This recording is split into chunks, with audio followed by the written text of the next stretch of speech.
Je lui ai dit, essaye d'acheter toi un maximum de bitcoin avec ton argent. Parce que c'est le meilleur cadeau qu'on peut faire à nos enfants. Est-ce que ce serait choquant que la market cap du bitcoin soit celle de l'or ? Non. Ouais, on est d'accord. Bah ça fait un bitcoin quand même à 1 million, ça.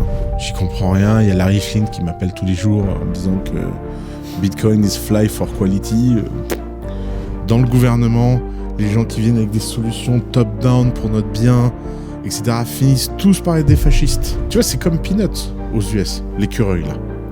Moi, ce genre d'histoire, ça me fait beaucoup plus flipper qu'un écologiste. Si les nations deviennent majoritairement écologistes, c'est le jeu démocratique. S'ils deviennent tous cons, là, à nous dire « Ah, nana, il faut plus bouffer de bœuf ». Mais attends, j'ai décidé de rien. On vient de changer la vie de mes enfants et on vient de leur injecter un produit dont je n'ai aucune connaissance contre mon gré. En fait, j'ai l'impression que ça a été l'excuse pour énormément d'ennemis de la liberté de dire « Oh, putain ». Moment historique pour passer des douilles d'enfer. Et moi, je me suis dit, attends, moment historique pour leur faire fermer leur gueule. Est-ce que la France est un pays libéral ? Non.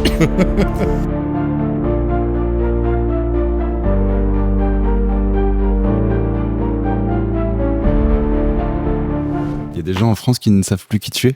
Ouais, mais c'est le problème. C'est le problème, c'est que les gens ils croient savoir qui je suis. Mais... Bon bah Je dis-nous suis pas TikToker, quoi. Dis-nous qui tu es, Oussama Hamar. Moi, je sais même plus qui je suis. Ouais, on n'est pas chez les psychologues là. Hein. Non, bah écoute, Oussama, je suis entrepreneur depuis beaucoup de temps maintenant, 20 ans, plus de 20 ans. Et voilà, je vis à Dubaï, je fais des formations en ligne et j'ai créé une boîte de dessin animé. Voilà. Ok. Là, ton dernier projet, c'est Sans permission et la boîte de dessin animé. C'est ça. Ok. Voilà. Et ça remplit tes journées. Et ça remplit beaucoup mes journées, ouais. Ok. Et qu'est-ce que tu fais à Paris là ? Écoute, je suis venu tourner des Sans permission avec Yomi et Antoine. Et on a interviewé Thibaut InShape ce matin, donc c'était sympa. Ça marche. Est-ce que tu vois ce qu'on fait, nous ? Ouais, bah, si, quand même, quand vous m'avez invité, j'ai été voir un peu... Ok. T'as une idée du projet qu'il y a derrière notre humble média ? Bah, de familiariser les gens avec Bitcoin et faire acheter des Bitcoins à tout le monde. C'est ça. Pour que votre bague Bitcoin monte. C'est exactement ça. On est les plus gros égoïstes sur Terre. Et on a aussi un petit problème avec... C'est puissant, l'alignement d'intérêt. Ouais, c'est ça. Et on a un petit problème avec l'État, mais ça, on en parlera plus tard. Nique l'État. Ouais, c'est ça. C'est marque à don. Peut-être que quand la vidéo sortira, la marque sera déjà disponible et vous pourrez vous procurer les t-shirts. Ouais. Peut-être t'as pas l'air convaincu. Si. Mais en fait, j'ai essayé de voir l'image au centre. C'est un Léviathan. Ah, putain, ouais, j'achète. Ah ouais, je déteste le Léviathan. Et ben voilà, c'est bon, nickel. C'est une bonne référence. Je mets souvent sur Twitter qu'il faut buter le Léviathan, mais il n'y a personne qui comprend. Alors, je préfère être transparent. L'idée n'est pas venue nous à la base. Le design, il est différent, mais c'est Mathieu Faraco de la chaîne Libre et Riche qui nous a dit qu'il l'achetait s'il y avait un Léviathan dessus. Ok.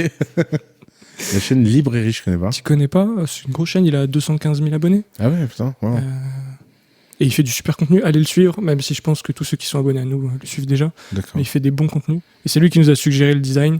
Et ça rend pas mal, je trouve. C'est rigolo. C'est marrant, j'aurais pas imaginé qu'un Léviathan, ça ressemble à ça. Alors. Ouais, ça sort de Midjourney un peu. Ouais. Mais après, on a essayé de le personnifier un peu, tu vois, qu'il ait des traits, des caractères humains. C'est vrai que moi, sinon, c'est plutôt une sorte de kraken. Ouais, j'aurais plus vu un espèce de kraken. Ouais. Mais après, ça commence à faire un t-shirt genre rock, hard rock, tu vois, bizarre. Non, mais c'est stylé. Non, on a un petit entre-deux. J'en achèterai un. Et donc, toi, Bitcoin, c'est quoi la relation que tu entretiens avec lui ? Bitcoin, bah, c'est une relation d'un mec qui a mis du temps à comprendre. On m'a parlé de Bitcoin assez tôt. On a même organisé en 2013, je pense, ou peut-être 2014, une conférence à The Family sur le Bitcoin. Donc, nous, on était entourés de gens qui avaient acheté du Bitcoin. Moi, je connaissais des gens qui avaient acheté du Bitcoin au tout début et tout. Et en fait, c'est vrai que moi, j'avais un logiciel un peu VC sur cette connerie. Où, en fait, on a fait plusieurs fois x10. On a eu l'impression vraiment d'être des génies, mais on n'était pas des holders, en fait. Et en fait, j'ai eu beaucoup de mal à comprendre pourquoi il fallait pas faire confiance à l'État, pourquoi...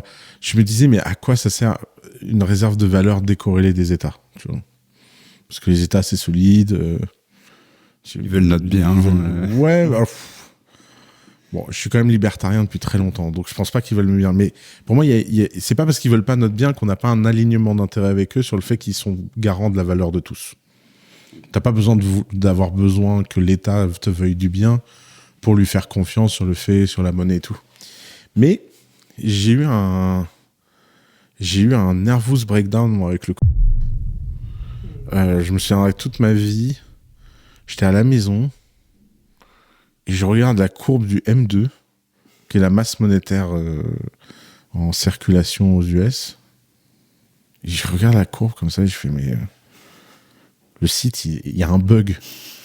Et je me souviendrai toute ma vie parce que j'étais assis à côté d'un ami qui s'appelle Sofiane Pamar. Et je lui ai dit, Sofiane, regarde, je suis sur le site de la Fed, il y a un bug. Puis on regarde comme ça, puis je tape sur Twitter M2 graph bug. Et là, je vois des milliers de tweets de gens qui commentent le truc en mode c'est pas un bug. Et j'étais là, mais attends. Donc les US, le pays auquel je fais le plus confiance au monde, le gouvernement qui me semblait être le plus raisonnable, qui a créé une Fed indépendante, qui est soi-disant garante de l'inflation, vient de nous niquer comme ça, mais overnight, et nous a tous rendus 2 fois plus pauvres, mais bam, tu vois. Et j'étais là, mais et là j'étais en mode, je veux que du Bitcoin en fait. Et vraiment ça a été un déclic. Je sais pas si vous suivez un peu l'élection américaine, moi j'ai beaucoup suivi, mais RFK il a dit un truc hyper marrant. Il a dit que les pères fondateurs américains ont construit la Constitution américaine en check and balance. Et qu'il y a une seule institution aux États-Unis qui n'a pas de check and balance, c'est la Fed. Parce qu'en fait, le Sénat a le Congrès, le président a les deux. Tu veux dire un système de contre-pouvoir à chaque fois. Exactement. Okay. Ouais, vraiment check and balance. Okay, donc, le premier, le deuxième amendement. Chacun est contrôlé par quelqu'un d'autre. Ça, c'est vraiment le système américain. Et balance, il y a un contre-pouvoir. Et le seul qui n'a ni check ni balance, c'est la Fed. Et RFK dit dans un discours que j'avais entendu comme ça, il dit l'institution de check and balance, c'est Satoshi qui l'a inventé. C'est le Bitcoin. C'est une réponse à... C'est le check and balance de la Fed. Énorme. Et là, j'étais putain, mais c'est tellement ça en fait. Et donc, je suis devenu Bitcoin maximaliste ce jour-là. Ok, pas mal. Je pense que le Covid, ça a fait beaucoup de bien à la cause même libertarienne en général. Les gens, ça a réveillé beaucoup de gens. Hein. Ça nous a rappelé que c'était pas une blague tout ça. Ouais. Et qu'est-ce que tu penses aujourd'hui du prix ? Parce que on est quand même à un moment là assez particulier. Je pense que peu de gens auraient pu imaginer qu'aujourd'hui on atteigne les 100 000 parce qu'on est écoute, à 99 500. Ça fera une prédiction de plus où j'ai eu raison. parce que j'essaie de faire très très peu de prédictions et pour l'instant j'ai un track record de 100%, je suis content. Non, écoute, je vais t'en faire une nouvelle. Je pense que la barre du 100 000 n'est que la première étape vers la barre du million. On est bien d'accord. Pour moi, c'est obvious. Après, je vous disais off caméra que ça me fait un peu rire la façon dont les gens réfléchissent à ces sujets-là. Parce qu'en fait, la vision un peu profane des prix en crypto, c'est je regarde un graphe et je vois des courbes et je me dis ça a été là, puis c'est venu là, puis ça a fait ça. Donc ça veut dire que après ça viendra là et puis ça ira là. Et en fait, c'est pas ça. Les actifs n'ont qu'une seule force surtout pour le coup en crypto, il y a une seule force, c'est l'offre et la demande. Alors en plus, dans la crypto, il y a un truc hyper intéressant, c'est que pendant très longtemps, l'offre et la demande étaient truquées. C'est un marché qui a été rigged pendant très longtemps. D'ailleurs, tu parles de FTX par exemple ? Tous. Je parle de tout le monde. Il y a pas, c'est trop tentant. Il y a un moment, si tu peux bouger ton actif avec très peu de liquidité, tu le bouges dans le sens où tu as envie pour nettoyer, prendre des parts, machin. Et donc, pendant très longtemps, il y avait 2 trucs assez marrants. Il y avait un taux de corrélation immense entre le prix du Bitcoin et les altcoins. Donc, le taux de corrélation, il était 0,99999. Et puis, la deuxième chose, c'est qu'il fallait pas beaucoup de liquidité pour le faire bouger. Et pour la première fois, on a une crypto dont le depth et la profondeur est quasiment impossible pour n'importe quel humain. Tu vois, il y a plus personne d'assez riche sur Terre pour faire bouger le Bitcoin à lui tout seul. À part Michael Saylor. Et même Michael Saylor, hein, je regardais en termes de théorie des jeux, s'il s'amusait en fait à dumper le Bitcoin en essayant de vendre beaucoup, la probabilité qu'il ne fasse pas une réaction en chaîne telle que ça lui coûte plus que sa réserve qu'elle leverager, elle est tendue. Hein. Donc, personne ne connaît vraiment son prix de liquidation, parce qu'il en a un, c'est de la dette. Donc, à mon avis, il a des garanties sur le prix de l'actif. Donc, en fait, même lui, il est en fait très, très, très dépendant du fait que ça continue à monter. De ce que j'ai compris, il n'a pas vraiment un prix de liquidation à l'instant T, mais c'est plutôt à terme, parce que c'est que des contrats à terme qu'il a. Je n'y crois pas du tout. Ah ouais ? Mais non, mais c'est pas possible. En fait, forcément que la banque doit avoir une clause de clawback qui dit que si à un moment le Bitcoin descend vraiment beaucoup trop, l'ensemble de la dette est exigible immédiatement. Ouais. Bah pour moi, il recevait juste des parts de l'entreprise à la fin, mais... Peu importe quelle que soit la façon, mais à un moment ou un autre. Peut-être qu'il est effectivement une liquidation en equity parce que c'est le collatéral, mais si c'est ça, t'auras un mécanisme en chaîne sur le Bitcoin, etc. Parce que les gens perdront confiance, ils auront peur, ils se diront pour rembourser l'equity, la dette, il va vendre ses Bitcoins, blablabla. Enfin, ou la banque qui va devenir propriétaire des actions ne va pas vouloir garder une position et va la liquider. Enfin, t'as un milliard de trucs. Mais ce qui est super drôle, c'est que tu te retrouves en fait pour la première fois avec quelque chose qui a l'air vraiment décentralisé, qui ne semble appartenir à personne et qui est à une telle taille que les institutions le portent. Et donc, l'offre et la demande est vraiment weight, comment on dit, a le poids du côté de la demande. Parce que, assez mécaniquement, la demande institutionnelle, elle va exploser, et donc assez mécaniquement, il n'y a pas assez de Bitcoin pour en donner à tout le monde, quoi. Et donc, à mon avis, le supply shock sur Bitcoin va être immense. Ok, du coup, tu soutiens la thèse de Samson Mow, l'Omega Candle, et on va vite atteindre des sommets dont on n'a pas idée. Ouais, et puis en plus, c'est même pas des sommets, par exemple. Est-ce que ce serait choquant que la market cap du Bitcoin soit celle de l'or ? Non. Ouais, on est d'accord. Ça fait un Bitcoin quand même à 1 million, ça. Faut pas... C'est que le début de l'histoire. Hein. On est bien d'accord. Ça fait du bien d'avoir des gens bullish. Non, mais écoute... Souvent, les gens, en fait, à force d'avoir la tête dans le guidon, ils deviennent pessimistes, ils en voient que les problèmes, ils se disent non... Je sais pas, on dirait que leur modèle, il est surentraîné, et ils commencent à tracer des courbes beaucoup trop basses, et ils n'arrivent plus à penser en dehors du modèle qu'on leur a donné. La question, c'est la demande. Hein. Faisons le calcul. Disons que 1% des retraites américaines sont investies en Bitcoin. Ça fait quand même 1200 milliards qu'il faut acheter. Je veux dire, Michael Saylor à côté, c'est plus une baleine. Hein. C'est un petit sardine assez mignonne. On peut en faire un sushi, mais le jour où Calico va acheter des Bitcoins... Par exemple, le PDG de Calico a dit un truc... Calico, c'est le fonds de pension qui dirige 6 trillions d'assets et qui... grosso modo, c'est retraité de la police californienne. Calico. Californian Company Retraite, je sais pas quoi.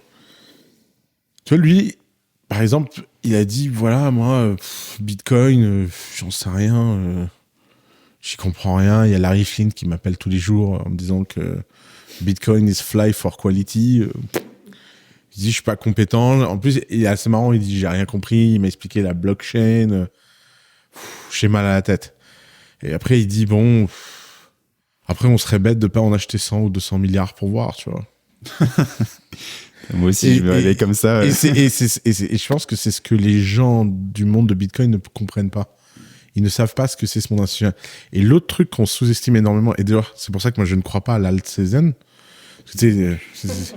Merci. C'est qu'en fait, ce qu'ils comprennent pas, c'est que la demande institutionnelle, elle est très, très, très automatique. Parce que quand tu diriges un fonds de fonds, ou un fonds de pension, ou un métafond, tu ne raisonnes pas en stock picking. Tu raisonnes en classe d'assets, et tu raisonnes en allocation. Et donc, en fait, les gens n'imaginent pas qu'à partir du moment où BlackRock a dit il y a un ETF, tu as le droit de mettre ton argent dedans. Et quand Trump dira en fait Bitcoin c'est plus la SEC mais c'est la CFTC et en fait c'est une vraie commodities forever au même titre que le gold, et ben en fait par exemple, imaginons qu'il le transfère juste à la CFTC, 100% des fonds de commodités vont devoir en acheter. Pas parce qu'ils y croient. Et en fait, c'est le truc le plus perturbant du monde de l'investissement institutionnel. C'est que le monde de l'investissement institutionnel n'est pas rempli de gens qui ont des thèses, des convictions. Ils en ont rien à foutre. Ils ont fait un truc, une formule mathématique qu'ils ont validée auprès du régulateur. Cette formule, elle dit que leur fonds va être alloué dans tout ce qui est CFTC approved par market cap et par pourcentage de la market cap. Résultat, le Bitcoin d'un seul coup apparaît, il représente tant de pourcents, ils doivent acheter tant de pourcents, et qu'ils soient pour, contre, avec, ils doivent l'acheter en fait. Et le jour où tu vas avoir ces mouvements-là et les brokers qui vont être appelés, cette année on a vécu un truc assez marrant, c'est que pour la première fois les desks OTC de Bitcoin étaient vides. T'avais souvent des journées où... C'est les fois où Coinbase, d'un coup, il ferme, il crache au plein milieu de la nuit. Exactement. Dès qu'il y a une bougie verte. et ils disent, on ferme. Il est 15h, on n'a plus rien à vendre. On se revoit demain, on va refaire un peu de réserve. Et ça va, à mon avis, ça va arriver de plus en plus souvent, en fait. Et c'est marrant parce que ce que tu décris là pour Bitcoin, ça arrive aussi pour MicroStrategy, où en fait, lui, il est indexé. Il est indexé dans des index. Comme le S&P 500, et aujourd'hui il avait commencé je crois dans le Russell 5000, puis dans le 2000, 3000 et tout, et c'est le nombre d'entreprises qu'il y a dedans, et en fait au fur et à mesure que lui grossit, automatiquement en fait les gens qui mettent de la thune sur l'index, ils se retrouvent sans le vouloir en fait à verser de l'argent là-dedans, et puis lui grossit, il prend une plus en plus grosse part, et demain il sera dans le Nasdaq. Il trade à 4 fois la valeur de son asset en Bitcoin, ça c'est marrant. C'est un premium un peu bizarre, mais... Ouais, après, il y en a beaucoup des entreprises qui sont tradées largement au-dessus de leur... Oui, ça dure jamais. Mais attends, des entreprises comme Microsoft... Microsoft, ça a fait que baisser, leur premium. Okay, bon, leurs revenus ont monté beaucoup plus vite que leur premium. Ok. Est-ce que toi, c'est quoi ta position sur MicroStrategy ? Tu mettrais un billet ? T'en as ? Non. De toute façon, en ce moment, il n'y a que mes avocats qui ont mon argent. Écoute, si j'avais de l'argent, j'en achèterais pas. Je préférerais acheter du Bitcoin. Après, je comprends très bien les gens qui en achètent. Il y a beaucoup de gens qui en achètent parce qu'ils ne peuvent pas acheter autre chose. Donc, c'est devenu un play institutionnel aussi, quoi. Ok. Mais c'est un très mauvais play retail, je pense. Ah ouais ? Tu penses que en tant que retail, c'est pas forcément un bon choix ? Non, tu vas te payer de plus en plus cher ton premium pour rien. C'est-à-dire que là, si tu es à 4x, ça veut dire que 75% de la performance du Bitcoin va être absorbée par l'action. Ce qui veut dire qu'en fait, si tu mets la même somme en Bitcoin et qu'il y a le même monté, tu gagnes 75% de plus en ayant mis en Bitcoin qu'en MicroStrategy. Ouais, mais par contre, tu profites de son levier qui est la dette. C'est que l'avantage qu'il a, c'est que lui, il s'endette à 0. Oui, mais il est à 4x après la dette. Mais ça peut durer encore longtemps, tu vois. Après, c'est vrai que c'est une vision peut-être court-termiste et que sur le long terme, ça va se réduire. Mais l'avantage, c'est que lui, il peut lever 20 milliards à taux zéro. De mon expérience, 100% des gens qui ont levé de la dette, un jour ou l'autre, Patrick Drahi en premier, on est venu toquer à leur porte. Ouais, c'est vrai. Bon, la dette, c'est quand même un instrument dangereux. Ouais. Et tiens, en plus, ça fait une transition toute faite parce qu'on voulait parler d'un sujet. Je crois que tu as lu ce livre, Les Talons Fiat de Saif Dinamous. Tu nous le disais. Alors, on comptait te l'offrir. On peut toujours te l'offrir. On le signera. On n'est pas l'auteur. Mais non, c'est le livre de notre sponsor Consensus Network. N'hésitez pas à aller faire un tour. Ils éditent tous les livres de Saif Din et plein d'autres livres sur Bitcoin, sur la liberté en général. Et justement, là, tu nous parlais du problème de la dette. Saif Din, dans son livre, parle beaucoup du problème de la monnaie fiat, de la monnaie dette et toutes les implications en fait, qu'il va avoir. Est-ce que toi, tu as une thèse dans le sens où, est-ce que selon toi, la monnaie dette et les monnaies fiat qu'on utilise ont vraiment toutes ces implications néfastes ? C'est-à-dire, elles vont truquer les prix de tous les actifs parce que tous les actifs se retrouvent avec des premiums monétaires, l'immobilier ne sert plus à se loger, les actions ne servent plus à valoriser des boîtes, l'art, c'est moche, la bouffe est de moins en moins bonne qualité. T'adhères à cette thèse À 100%.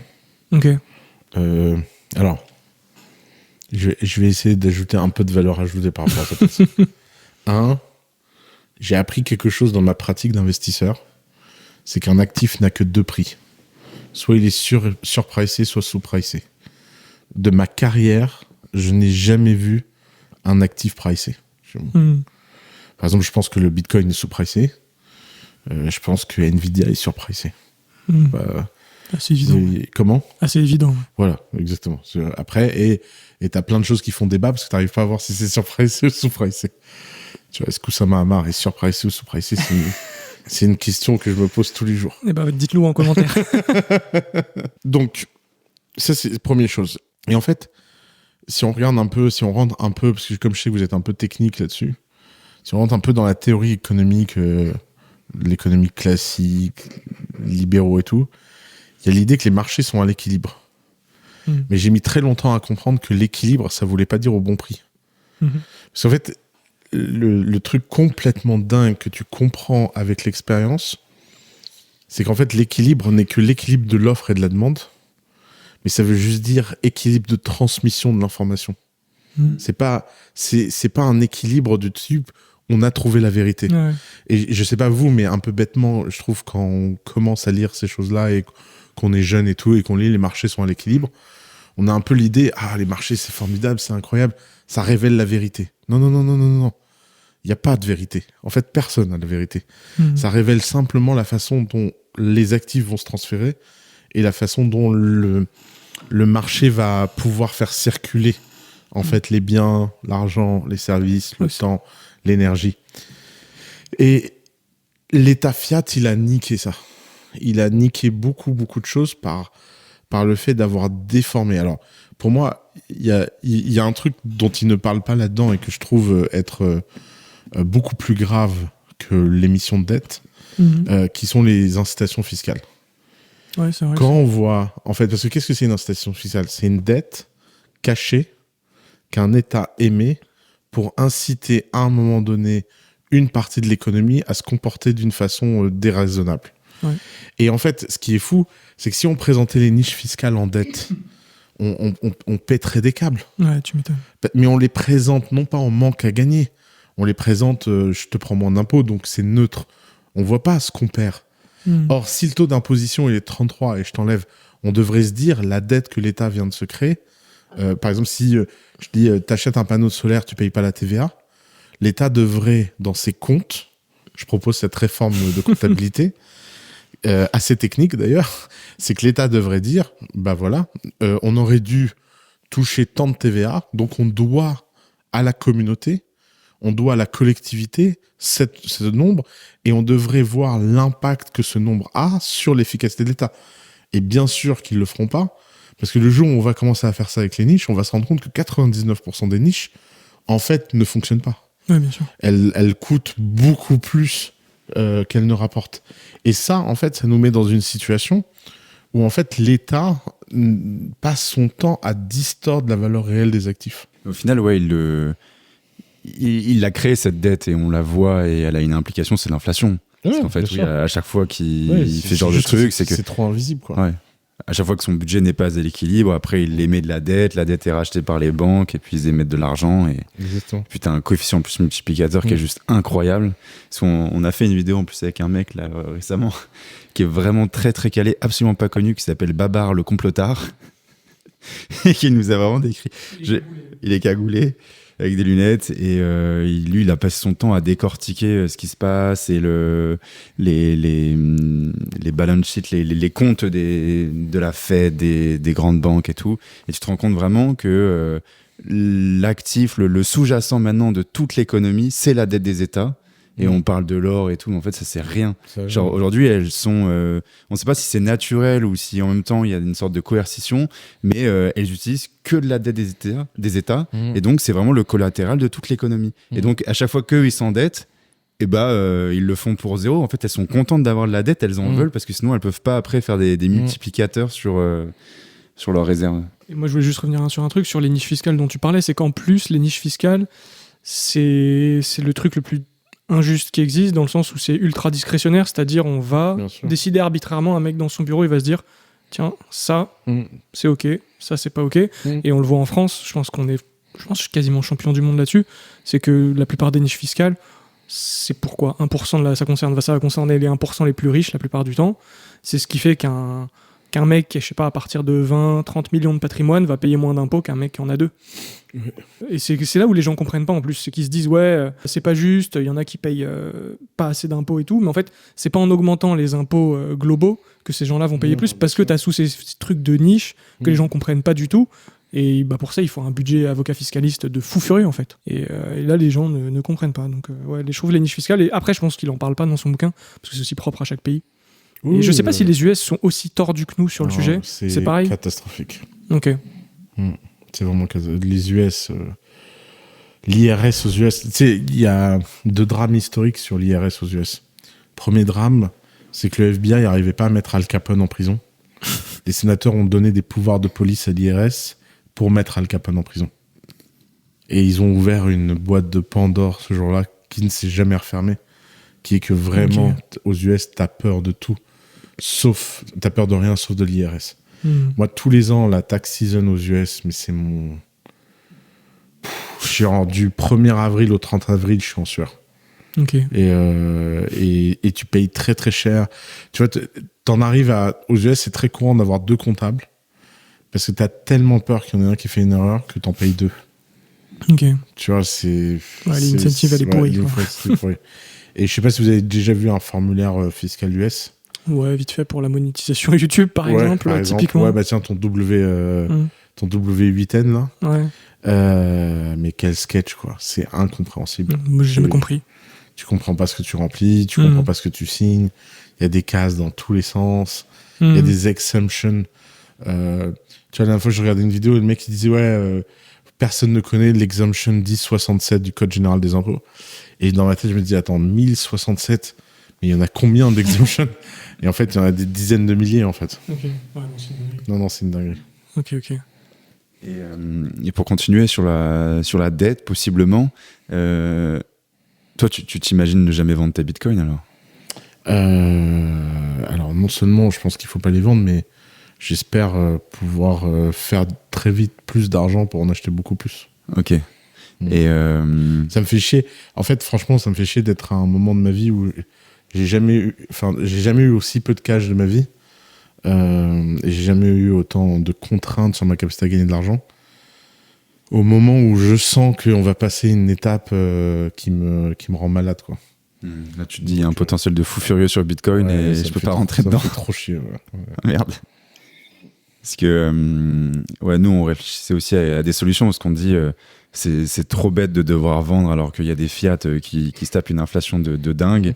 Donc mieux vaut à chaque fois en fait réussir à garder ce collatéral, emprunter un petit peu, faire des dépenses en euros, et tu rembourses après sur un peu le long terme, tu vois. Particulièrement quand tu es sur je sais pas, un bas de cycle où tu sais que de toute manière ça va augmenter, que ton collatéral il prend de la valeur.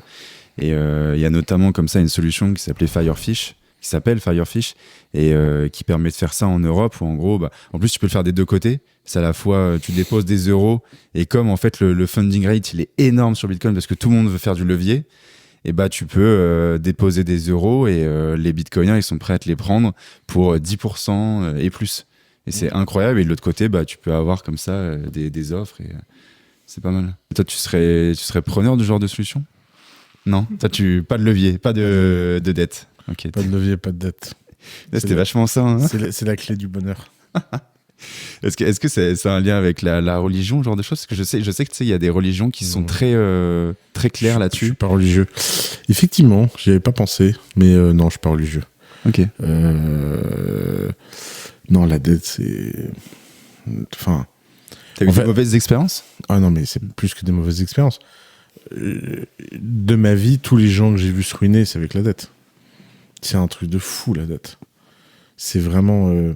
La dette, c'est la finance sans flexibilité, en fait. Et tu es face à un mur de débilité. Tu vois, moi, j'ai un associé, là, par exemple... tu vois, il doit avoir un patrimoine de 15 millions. il a une dette de 1,8 million. Bon, ok. Son patrimoine de 15 millions n'est pas liquide. Il fait défaut sur une échéance de 300 000. Donc tu te dis, attends, le mec il a 15 millions en non liquide, il fait une défaut sur 300 000, il a juste 1,8 million de dette. Si les banques étaient des hommes d'affaires et tout, on s'arrangerait, tu vois, tu mettrais une année d'intérêt de plus. Rien du tout. Allez, call direct. Résultat, il doit liquider son patrimoine non liquide. Comme tout le monde sait qu'il doit liquider, résultat, il a vendu pour 4. Il rembourse 1,8. Et la perte, elle est donc de... je vous laisse faire le calcul. Comment ? La différence, ouais. Et ça, quand tu vis un truc comme ça, et le mec a racheté le lendemain, il est à plus 12, tu vois. C'est terrible. Et des trucs comme ça, il y en a tout le temps. Non, d'ailleurs, je pense que la seule façon d'utiliser l'instrument dette, c'est d'être très cynique. T'es Patrick Drahi. Tu empruntes des milliards, t'en as rien à foutre de rembourser les gens. T'as compris que le système, c'était tous des cons, et tu les baisses dans leur propre complexité. Tu vois, la dernière fois, je regardais un peu... Drahi, il a vendu des actifs... et il a dit à ses créanciers, voilà, j'ai vendu des actifs, mais c'est pas pour vous, en fait. Je sais pas comment il fait. Et j'ai vu, il a des trusts, il a des trucs qui sont pas à son nom. Lui, il peut se mettre en faillite perso quand il veut. Enfin, mais faut avoir un... Et vraiment, ça peut avoir l'air d'être une critique. Hein. C'est de l'admiration. Soyons clairs. Drahi, t'es un king. Mais moi, je pourrais pas vivre comme ça. J'ai ni sa force mentale, ni sa technicité, Enfin, ça veut dire que tu décides d'utiliser énormément de ton cerveau à des manipulations, des machins, des trucs. Alors, il est milliardaire et pas moi, de toute évidence. Il a utilisé son cerveau au bon endroit. Mais ça me ferait chier Enfin, intellectuellement, ça me ferait chier de mettre mon énergie là-dessus. Ok. J'ai l'impression que t'es plus maxi que nous, en fait. J'ai l'impression d'entendre l'éthos Bitcoin, stack sat, stay humble. Ouais, et simple. C'est un très très bon. Je fais cash flow positif, je produis de la valeur, je garde et j'achète du Bitcoin et on s'arrête là. Et je pense que c'est vraiment de très très très loin la stratégie la plus heureuse. Ouais, c'est peut-être pas celle qui va te rendre le plus riche, mais c'est celle qui va te rendre le plus heureux. C'est vrai que je commence à aussi être persuadé de ça, que c'est la clé du bonheur, elle est là en fait. Vivre tu vois, avec ses moyens. Quand t'es comme ça, ça baisse, ça monte. Parce que ils font tous les malins là, mais il y a un truc très très perturbant dans le monde des cryptos, c'est la faiblesse mentale moyenne quand même. Les mecs qui sont riches, vas-y, tu vois, et ensuite ils sont pauvres, ils sont déprimés. Tu te dis, mais comment tu fais pour avoir une vie avec aussi peu de sens, en fait ? C'est-à-dire que un truc sur lequel t'as pas de contrôle, qui monte, qui descend, qui est pas ton problème, qui est machin, et toi, ton état intérieur, il est détruit. Mais comment...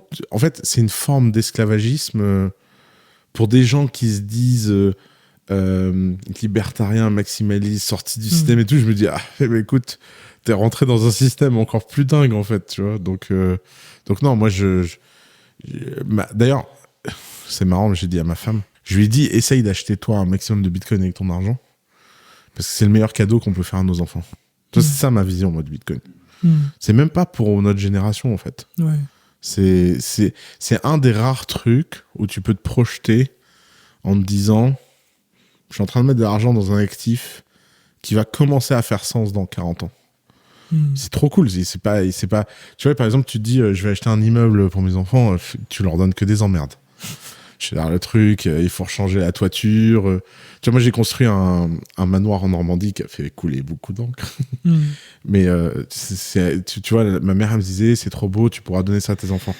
Et moi, dans ma tête, je me disais, elle ne sait pas de quoi elle parle. Parce qu'en fait, ce qu'elle ne sait pas, c'est que la toiture que j'ai construite, c'est des tuyaux de châtaignier. Il y a un mec en France qui sait faire ça. Il va mourir, il a 76 ans. Je pense que personne va y arriver. Le jour où mes enfants vont devoir changer cette toiture, j'espère pour eux qu'ils sont riches. Ouais. Et c'est comme ça qu'en fait, on ruine les générations. Tu sais, les mecs, ils héritent de châteaux ils doivent changer une toiture, et ça y est, c'est fini. Leur vie est niquée, en fait. Et donc, les gens se rendent pas compte qu'un actif, ça peut être un piège, en fait. Ouais, et puis t'as la taxe foncière, t'as de l'impôt sur la fortune immobilière, toutes les taxes qui viennent toquer à ta porte. Ça, m'en parle pas, ça. C'est pour ça qu'on aime bien dire que la propriété privée n'existe plus en France. Parce que tu peux être... c'est plus ta propriété, en fait. S'il faut payer la taxe foncière et l'IFI, si t'as pas d'argent, bah, tu vends ta baraque. Exactement. Et je voulais rebondir sur ce que tu disais, en fait. Moi, ça fait vraiment écho ce que tu dis, le fait que là, le stack stat, stay humble.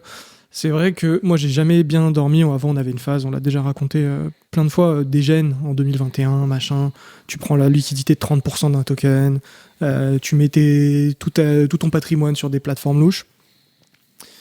Déjà, tu finis toujours par perdre de l'oseille, in fine. Et deuxièmement, j'ai jamais aussi bien dormi depuis que j'ai des BTC sur une clé, dans un coffre. Et en fait, c'est un prix de la tranquillité, mais il est monstrueux, en fait. C'est incroyable. Ok, j'ai pas de yield. Ok, je sais que je vais pas faire x10 tous les ans. Mais qu'est-ce que t'es bien. Tu dors bien. Avant, je dormais pas. C'était un truc de fou. Et je me suis dit, mais je suis prêt à faire 100 fois moins s'il faut. Mais bien dormir la nuit. Être tranquille et savoir que dans 40 ans, je serai à l'abri, mes enfants seront à l'abri, et peut-être que leurs petits-enfants seront déjà à l'abri. Et c'est un truc de fou. T'as tout compris. Ouais, je suis complètement d'accord. Ok, ça fait plaisir. Et là, on voulait partir sur une tangente, une pente très glissante, qui peut nous mener super loin. Là, je parlais que la propriété privée en France n'existe pas. T'as fait un débat récemment sur ta chaîne avec, j'ai oublié son nom. Clyde. Mon ami Clyde. Et est-ce que la France est un pays libéral? Non. Mais non, parce que ça c'est pour la blague. Je pense que ceux qui regardent nos contenus ou qui t'ont déjà écouté ont peut-être commencé à comprendre que c'était pas un pays libéral.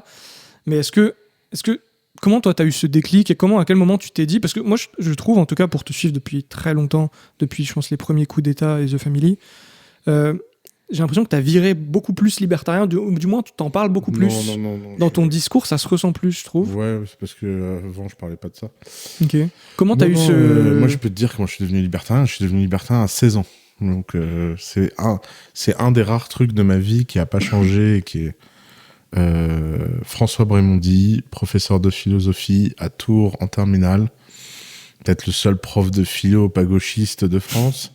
On en a un deuxième, Damien Tellier, qui passe sur notre chaîne. D'accord. C'est le deuxième. C'est le deuxième. Et je sais pas, je lui ai dit un truc. À l'époque, j'essayais d'avoir l'air sérieux en lisant Karl Marx. Ouais, Le Capital. Ouais, je comprenais rien.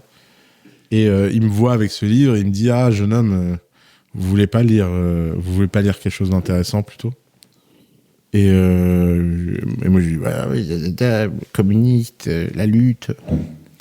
Il dit: écoutez, je vous offre un livre, La route de la servitude d'Hayek. Vous lisez ça et puis on parlera pas de ce que ça dit, mais on parlera de ce que vous ressentez. Et je lis le truc et alors je suis vraiment perturbé en fait, parce que je voyais bien que le Capital de Marx, c'est ce qu'il fallait penser, mais j'arrivais pas à avancer, j'arrivais pas à lire, je comprenais rien à ce qu'il racontait, c'était plein de violence. Il y avait un côté intellectuellement extrêmement éprouvant pour admettre les idées. Et de l'autre, il y avait cette plume d'une légèreté, d'une conviction, tu vois. Vraiment, j'avais l'impression que j'étais né pour lire ça, en fait. Et j'avais pas le niveau pour comprendre les sous-jacents et tout, et mon prof de philo m'a dit: vous voyez, dans la vie, il faut aussi faire confiance à ses sensations. Vous avez d'un côté un livre imbitable que personne comprend, de l'autre vous avez quelque chose de clair. Et il me raconte le rasoir d'Occam et il me dit: vous savez, très très souvent c'est décevant, mais l'explication la plus simple est la plus vraie.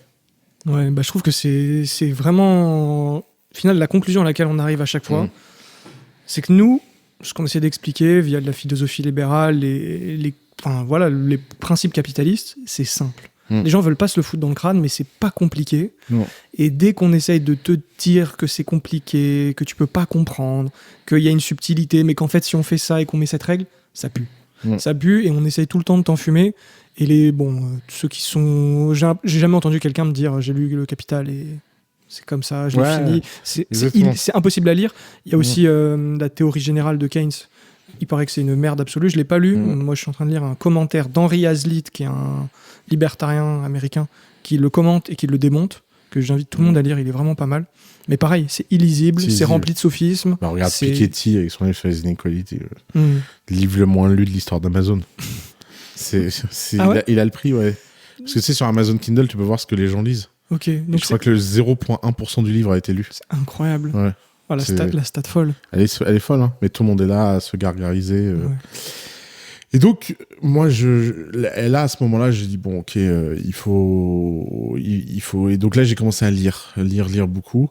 Et en fait, je pense que tu as l'impression que je deviens plus libertarien, parce qu'en fait, quand j'ai créé The Family et que je faisais des vidéos, j'étais pas là pour parler de mes opinions. Je faisais des vidéos... comment créer une landing page, comment... parce que, en fait, d'ailleurs, c'est un conseil que je donne aux créateurs de contenu. Toujours commencer par du concret, du technique. Je pense avoir gagné le droit en 20 ans d'avoir le droit de donner mon opinion sur des sujets où je ne suis pas compétent. Parce qu'en fait, j'ai atteint le stade où mon opinion générale intéresse suffisamment de monde. Ouais, je suis d'accord. Mais ça a mis du temps. Et en fait, je n'ai pas ouvert ma gueule parce que j'ai changé d'opinion. J'ai simplement ouvert ma gueule parce que j'ai considéré, passé un certain moment, qu'en fait, il était temps d'avoir une place dans la société, de parler de sujets plus généraux, d'avoir une vie de citoyen, quoi, en fait. De gagner la guerre culturelle. De participer à la guerre culturelle, à minima. Ouais. Et l'autre point, c'est qu'aussi, je trouve que, en fait, bizarrement, en fait, j'avais fait une story pendant le Covid en disant que le Covid, c'était le début de la guerre contre la liberté et qu'il n'était pas question de laisser les ennemis de la liberté gagner cette guerre-là. Et je l'ai vraiment vécu comme ça, moi, le Covid.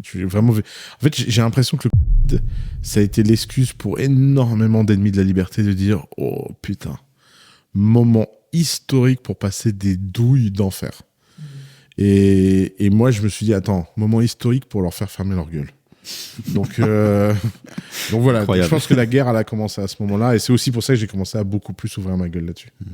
Et en plus de la vague, il y en a une autre vraiment de vague de fond, c'est la guerre écologique.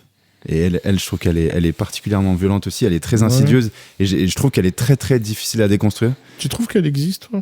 Ah ouais, pour moi c'est c'est le dernier big boss. Ah ouais. Parce que lui, j'ai l'impression que tout le monde est prêt à sacrifier beaucoup de choses pour se dire... Je pense que tu fais une erreur d'analyse. Ah ouais ? Ouais, je pense que tu fais une erreur du type Arte est la chaîne préférée des Français. Ouais, moi c'est plutôt, tu vois, les discussions que je vais avoir avec les gens, je sais pas, ils vont me dire, voilà, je veux pas avoir d'enfants, c'est pour la planète. T'as pas compris mon argument. Mon argument, c'est Arte est la chaîne préférée des Français. Tu demandes à un Français quelle est ta chaîne préférée, il dit Arte. Tu regardes, qu'est-ce qu'il regarde ? Il regarde pas Arte. J'ai l'impression que l'écologie, c'est un truc de signal vertu immense, mais qui a très très très peu d'impact dans le réel. On prend toujours l'avion. Après, tu vois, par exemple, c'est peut-être un sujet auquel tu as déjà été confronté, les critères ESG, par exemple. Ouais. Tu vois, ça a quand même des impacts concrets dans le réel. Ah ouais, tu trouves ? On nous impose quand même... Enfin, ce que je veux dire, c'est qu'après... J'avais un fonds d'investissement, j'ai eu un investisseur institutionnel qui m'a demandé de remplir un formulaire ESG. Je reçois le formulaire, on voit le truc, on comprend rien. Et je vais voir l'investisseur institutionnel, je lui dis, écoutez, là, moi, j'y arrive pas. Enfin, il me dit, pourquoi ? C'est vachement facile à remplir ce genre de questionnaire. Je dis, vous rigolez, mais vous avez vu le nombre de questions qu'il y a et tout ? Il me regarde, il fait, ah, mais tu les as lues, les questions ? Ah non, mais moi, je te la fais simple. Hein. Tu mets oui partout. Moi, je vais pas vérifier. Mon boss va pas vérifier. Le boss de mon boss va pas vérifier. La seule chose qui compte, c'est que t'es coché oui. Okay. Et là, tu fais... mais en fait, vous êtes malade. Mais tu vois, donc j'ai l'impression que... Ouais, mais après, ce que je veux dire, c'est que par exemple, nous, on bosse dans une grande boîte. Il y a un bâtiment entier qui est dédié à ça. Ouais. En fait, c'est qu'après, ça a quand même des impacts. Ouais, je comprends. Tu vois, la perte d'argent, de l'inefficience, tous les bullshit jobs qu'on a créés, ça a quand même un impact. J'entends, mais si t'es vraiment libéral, tu te dis, s'ils veulent perdre leur argent comme ça, ça fait tourner l'économie, ça donne du bullshit job, ça crée des externalités positives. C'est pas si grave que ça, parce que pour moi, il y a une grande différence entre ça et la vraie guerre. C'est que j'ai pas l'impression que pour l'instant, les mecs dans le monde écologique sont rentrés dans les vraies institutions de pouvoir. C'est par exemple, tu cibles lesquels en particulier? Tu vois, les gens qui nous ont fait mettre des masques et prendre des vaccins, on appelait ça le Conseil de défense nationale. C'est pas la même blague. Et le fait que dans ce pays, on avait un conseil de défense stratégique et dans lequel on a parlé de sujets médecine, vaccins et tout ça, ça devrait alerter les gens sur le fait qu'on a passé un seuil dans le fait qu'un sujet de l'État, qui est nos corps, notre volonté d'être malade, pas malade, soigné, pas soigné, était d'un seul coup devenu un sujet d'intérêt national, de stratégie nationale, dirigé par des militaires. J'ai pas l'impression que le moindre sujet écologique est rentré dans le moindre service secret ou dans le moindre conseil national. C'est plus insidieux. Parce que rien qu'à voir, je sais pas, l'Allemagne. L'Allemagne, ils l'ont mis à terre. Aujourd'hui, ils ont fermé leur centrale nucléaire. On a des moulins à vent qui sont sur toute l'Europe avec des miroirs magiques. Mais tu vois, pour moi, c'est pas l'écologie qui a mis l'Allemagne à terre. Ce qui a mis l'Allemagne à terre, c'est l'hypocrisie écologique. Et cette hypocrisie écologique, elle rapporte beaucoup politiquement. Mais l'Allemagne pollue plus que tout le monde. Mais je dis pas que ça marche. Hein. Mais je dis que tu vois, ça permet d'avoir le pouvoir. Oui, mais c'est mon point. En fait, c'est pour ça que j'ai du mal à me dire que c'est des gens. En fait, c'est pas des gens très coercitifs. Moi, j'ai beaucoup plus peur des gens coercitifs que des guignols qui font faire des conneries à des politiciens parce que des abrutis votent pour eux. Ce cirque-là, ce cirque démocratique, il me fait plutôt plaisir. Tu vois, moi, je me dis, l'Allemagne, il y a des gens, ils se sont montés la tête sur un truc complètement faux. Ils ont tout ça fait pour finir avec des centrales de charbon. Et ben moi, je me dis, c'est très paradoxal, mais je me dis, ça marche, la démocratie. C'est cool. C'est-à-dire que des gens qui ont voté contre leurs intérêts ont eu la liberté de pouvoir prendre une décision qui a mal fini. Et je trouve ça beaucoup plus intéressant. Je trouve ça beaucoup plus intéressant. Je trouve ça beaucoup plus intéressant en fonctionnement que. Mais attends, j'ai décidé de rien. On vient de changer la vie de mes enfants et on vient de leur injecter un produit dont je n'ai aucune connaissance contre mon gré. Et là, pour moi, le niveau de flip, il est plus le même. Okay. Parce que d'un seul coup, tu vois, c'est comme Peanuts aux US, l'écureuil là. Moi, ce genre d'histoire, ça me fait beaucoup plus flipper qu'un écologiste. Tu parles de l'écureuil qui s'est fait tuer. Mais c'est catastrophique, ne rigole pas. Sinon, on coupe. Mec, t'as un écureuil chez toi. T'as l'État qui vient, qui débarque, qui attache ta meuf à un radiateur, qui retourne toute ta maison, qui ouvre tes petites culottes, qui sort tes petites culottes une par une, qui prend ton écureuil, qui le bute. Mais si tu veux, là, moi, je vois ça et je me dis, ça y est, le Léviathan est devenu fou. Et on ne peut pas le laisser faire. Et les gens ne se rendent pas compte à quel point leur souveraineté individuelle. Il y a des écologistes majoritaires. Si les nations deviennent majoritairement écologistes, c'est le jeu démocratique.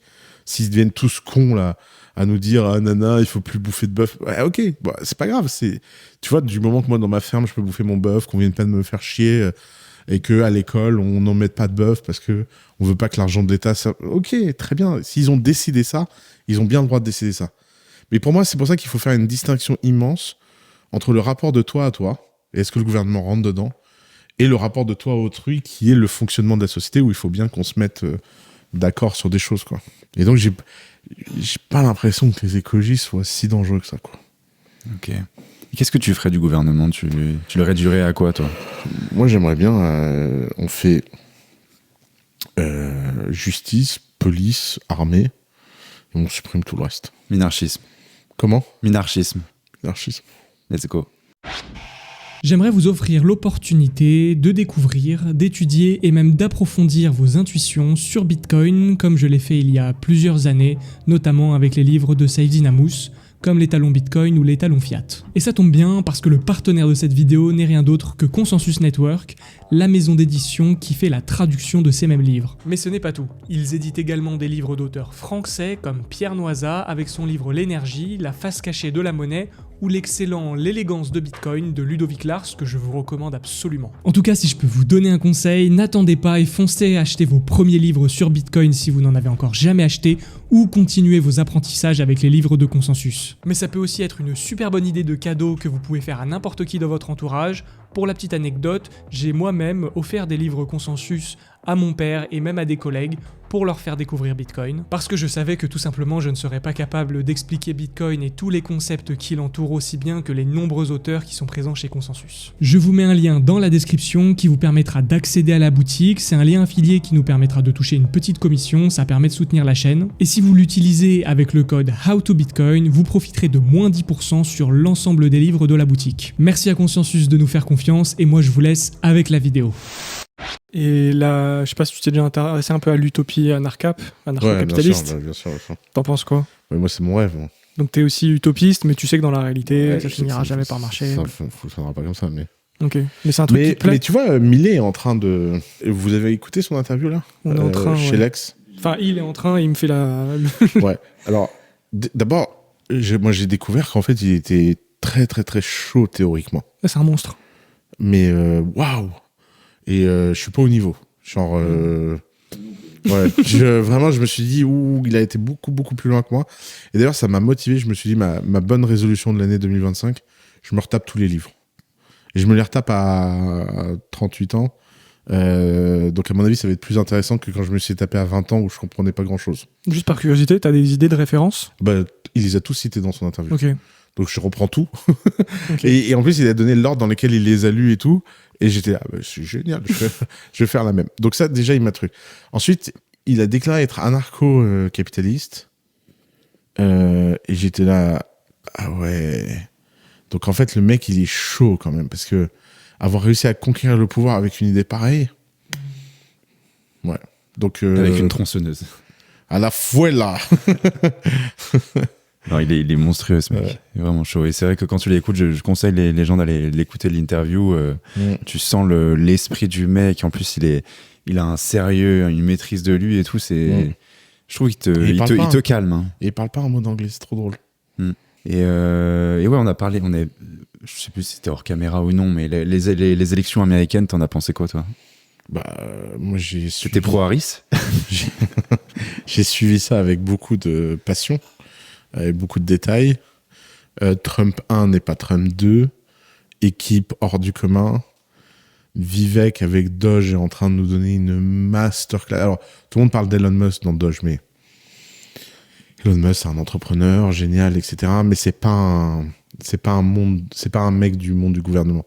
Là, on a vraiment, avec Vivek, un barjot de la technicité gouvernementale. Ils ont publié leur plan là sur ce qu'ils allaient faire avec Doge. Je sais pas si je décris, vas-y, parce que moi nous en tout cas on a peu fouillé. Grosso modo, je crois pas qu'un texte m'ait autant fait bander depuis très longtemps. Là j'en suis à un niveau de plaisir physique à lire ce qu'ils font. Mais grosso modo, ils ont décidé de créer donc déjà ils sont très très très très très pragmatiques dans la façon dont ils abordent le problème. Et très précis. Et donc, il y a une loi aux États-Unis qui dit qu'aucune agence gouvernementale ne doit avoir plus de pouvoir que le Congrès. C'est un principe que la Cour suprême, dans 2 affaires, a restauré. Et donc là, ils veulent construire une IA qui passe en revue 100% des décisions rendues par 100% des agences de régulation aux US et détecter toutes celles qui overstep power given by Congress. Et 100% des agences qui ont fait ça, boum, dehors, supprimées. Et donc, ils pensent passer de plusieurs milliers d'agences à quelques centaines d'agences. Rien que ça va être une révolution. Ensuite, ils sont en train de créer... Donc, ils font beaucoup de théories des jeux. Vivek a l'air d'être un timbré de la théorie des jeux. Et donc, il dit, en fait, notre meilleur moyen de réduire le nombre de fonctionnaires, c'est de donner aux gens l'opportunité de démissionner. Donc, ils réfléchissent à un mécanisme de type. On fait une annonce jusqu'à une date limite. On dit aux gens, si vous démissionnez, on vous donne 4 ans de salaire. Mais si à cette date-là, vous n'avez pas démissionné, votre job sera revu. Et si vous êtes viré, vous n'avez que 6 mois de salaire. Donc, vous avez une incitation immense à décider. Si vous pensez que votre boulot ne sert à rien, vous avez une incitation immense à prendre l'argent et vous barrer. Tu vois, c'est ce qu'ils font en entreprise. Il y a pas beaucoup d'entreprises qui font ça. Ouais. Qui annoncent un plan de licenciement et qui disent bon, ceux qui veulent pré-shot, allez-y. Parce que sinon, après, vous allez finir par sauter, on vous file un chèque, vous vivez un an tranquille. Et c'est la même chose, mais c'est incroyable. Ouais. Ensuite, ils ont décidé de développer une approche de review par executive order. Donc, ils disent, grosso modo, par executive order, on peut vraiment réformer énormément de choses. Donc, ils vont prendre tous les sujets que les executive orders et faire signer énormément d'executive orders à Trump.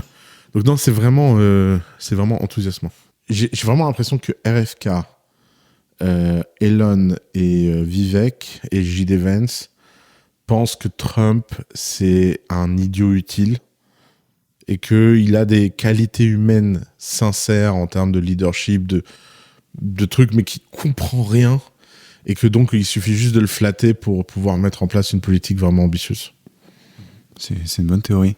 Mais c'est vrai que mais bon, on est quand même intelligent, je pense. Trump, déjà, t'arrives pas là pour rien. Alors ça, j'y crois pas. Ah ouais, moi, je suis sûr que après, je suis pas pro Trump, mais je pense quand même qu'il a les qualités de repérer qui est bon dans son équipe et qui... Non, tu penses que c'est les autres qui profitent de lui? Okay. Moi, je pense que Trump, c'est un mec très simple. Tu dis du bien de lui, il t'adore. Tu dis du mal de lui, il te déteste. C'est aussi bête que ça. Et en fait, si tu réfléchis, à très haut niveau, c'est un bon logiciel. Hein. Ça force la loyauté. Hein. Parce que la critique constructive, c'est une chose, mais ça crée la dissidence. Là, ça crée une espèce d'homogénéité. On parle quand même d'un mec qui a 4 démocrates qui travaillent pour lui, là. Mais même lui était démocrate, non? Trump avant. Ouais. Il a dit dans une interview un jour qu'il serait démocrate. Mais bon, je pense pas qu'il est démocrate. Il est né à New York, machin, truc, père, héritier, bon. Mais RFK, J.D. Vance, Elon Musk et Vivek étaient 4 démocrates. C'est quand même incroyable. La failure du démocrate party, il est... Moi, ce qui m'avait réconcilié, mais vraiment juste émotionnellement avec Trump, c'était quand j'avais entendu que son livre de chevet, c'était La grève de Ayn Rand. Je me dis, bon, il a au moins ça. Ouais. Peut-être qu'il l'a capté. Mais je suis sûr que c'est faux. Tu vois. Mais il y a moyen que ça soit. Mais au moins, il comprend peut-être, ou je sais pas s'il a une super équipe marketing derrière, pro-libertarienne qui est incroyable. Ouais. Mais intéressant. Et par exemple, Trump, il n'a pas du tout des réflexes libertariens. Il va nous mettre des tarifs sur les douanes. Il va... C'est pas son logiciel. Hein. Ouais. Et qu'est-ce que tu penses pour rebifurquer sur Bitcoin de leur histoire de réserve stratégique? Tu penses que c'est le début là de Bitcoin à 2 millions là dans 6 mois? La réserve stratégique, ça me fait mourir de rire parce qu'en fait, les gens du Bitcoin devraient détester cette idée s'ils étaient intelligents. Mais comme en fait, ils ne font que révéler leur vraie nature, à savoir ne vouloir que le prix monte sous n'importe quel prétexte, ils se sont dit, maintenant, qui est derrière cette idée de réserve stratégique du Bitcoin? C'est intéressant. Parce que le mec qui a proposé cette idée en premier, c'est un mec qui n'est pas du tout pro-Bitcoin. Mais moi, j'ai l'impression qu'en fait, si tu réfléchis et que tu es le gouvernement américain et que tu dis quelle est la seule chance qu'on a de garder un peu le Bitcoin sous contrôle, c'est d'être quand même le seul mec qui peut dumper le marché. Okay. Et donc, la réserve stratégique, c'est une façon d'avoir une feedback loop sur le Bitcoin. Après, de toute façon, qu'on le veuille ou non, les US sont l'État le plus fort du monde. Les US sont incontournables et vivre dans un monde qui est complètement décorrélé des US, même le Bitcoin n'y arrivera pas. Hein. C'est vrai que ce que tu dis, en tout cas, moi je te rejoins sur le fait que on veut pas que les États en achètent, parce que c'est pas le projet de base et quand t'es libertarien, tu veux pas qu'ils aient cette bouée de sauvetage. On faisait une vidéo avec Francis Pouliot qui est un libertarien canadien qui a eu des grosses emmerdes avec le gouvernement et qui a une plateforme là, Bull Bitcoin. Et c'est vrai que sa remarque, elle est intelligente, c'est que on veut pas que Bitcoin ait ce radeau de sauvetage parce que Bitcoin, c'est la monnaie qui veut... c'est le projet de monnaie qui veut séparer la monnaie de l'État. Et aujourd'hui, la monnaie, c'est ce qui permet à l'État socialiste de se financer. Donc en fait, c'est complètement con de le souhaiter. Après, c'est vrai que quand tu as un bac de Bitcoin, forcément, tu te dis, bon, il y a un monde où c'est quand même marrant. Mais en vrai, c'est vrai que philosophiquement, ça fait chier. Après, je pense que les US, ils sont pas cons. Ils savent ce qu'ils ont à gagner et surtout ce qu'ils ont à perdre de pas être dans le game. Et en vrai, ils font pareil avec le mining. C'est une énorme industrie. Les US ont fait payer leur retraite au monde entier en utilisant les classes d'actifs de la décennie à chaque fois. Ils nous ont utilisé les actions dans les années 70, les subprimes, les actions tech et maintenant les cryptos, c'est évident. D'ailleurs, Trump, il a dit, je sais pas si vous avez vu cette vidéo, elle est trop marrante. Il dit, yeah, I'm so smart, I'm very, very, very smart. J'adore quand Trump il dit ce genre de conneries. Et il dit, we will pay our debt by giving a big crypto check. Donc je sens bien qu'il y a un mec qui a essayé de lui expliquer le concept. Et donc ça sent qu'il y a quand même des mecs qui sont en train de réfléchir à se dire, attends, quel est le meilleur actif pour payer les retraites de la génération 2020-2050 ? Bitcoin, c'est pas un mauvais pari, tu vois. Je suis en train de regarder le dernier Sans Permission. Sur les US, ouais. Ouais, et j'ai vu en plus dans le titre satanisme. Et là, j'ai pas attendu 2 secondes, j'ai cliqué dessus. Parce que moi aussi, je sais pas pourquoi, il y a beaucoup de mes recherches qui finissent là-dessus. Et notamment le luciférianisme. Et c'est super intéressant. Et en fait, au début, moi, je suis tombé là-dessus, et j'en parle une vidéo sur 2, c'est via James Lindsay, qui est un mec ultra smart aux États-Unis, qui s'est renommé un peu anticommuniste. Et lui, il fait le lien vraiment entre le communisme et la religion, et comment c'est la nouvelle religion du 20-21e siècle. Et en fait, il y a beaucoup de choses qui sont basées là-dessus. Sur le luciférianisme, où en gros, on vous dit pas la vérité, il y a une vérité supérieure. Dieu, le Dieu que vous pensez être votre bienfaiteur, en fait, c'est la personne qui vous emprisonne. Et en fait, le bon, c'est Lucifer qui est à votre oreille et qui dit oui, en fait, mange la pomme, tu vas réussir à te barrer de cette prison d'Éden. Et j'ai l'impression qu'au final, c'est vraiment le logiciel. Et James Lindsay l'explique super bien que c'est le logiciel du marxisme, et c'est ne croyez pas à la bourgeoisie, ne croyez pas à ces rêves de richesse, cette liberté qu'on pense vous donner. En fait, vous allez être enfermé dans la consommation, enfermé dans ce monde matériel, ces choses. Et notre théorie, c'est qu'aujourd'hui, pour la faire large et pour englober tout ça, c'est que ceux qui ont gagné la Seconde Guerre mondiale, c'est les communistes. C'est complètement incroyable parce que t'as l'impression que voilà, après la guerre froide, le truc s'est écroulé de lui-même, qu'il y avait plus rien, tous les communistes ont perdu un peu espoir, et pourtant aujourd'hui on peut toujours pas parler vraiment du communisme. On dit non, mais c'était pas si mal, on pointe toujours du doigt le nazisme comme étant la pire des choses, alors qu'à côté il y avait le communisme qui était une horreur sans nom aussi. Et c'est marrant comment vraiment aujourd'hui on a l'impression que le discours socialiste, qui au final était celui du communisme, se trimballe dans toutes les rues. C'est pas grave d'avoir presque un drapeau avec la faucille et le marteau. Et je sais pas ce que t'en penses de comment ils ont fait ce bras de fer de gagner la guerre culturelle. Ouais, alors là tu m'as un peu perdu parce qu'on est passé du Lucifer à ça. Non, c'était loin. Mais alors attends, essayons de traiter les sujets.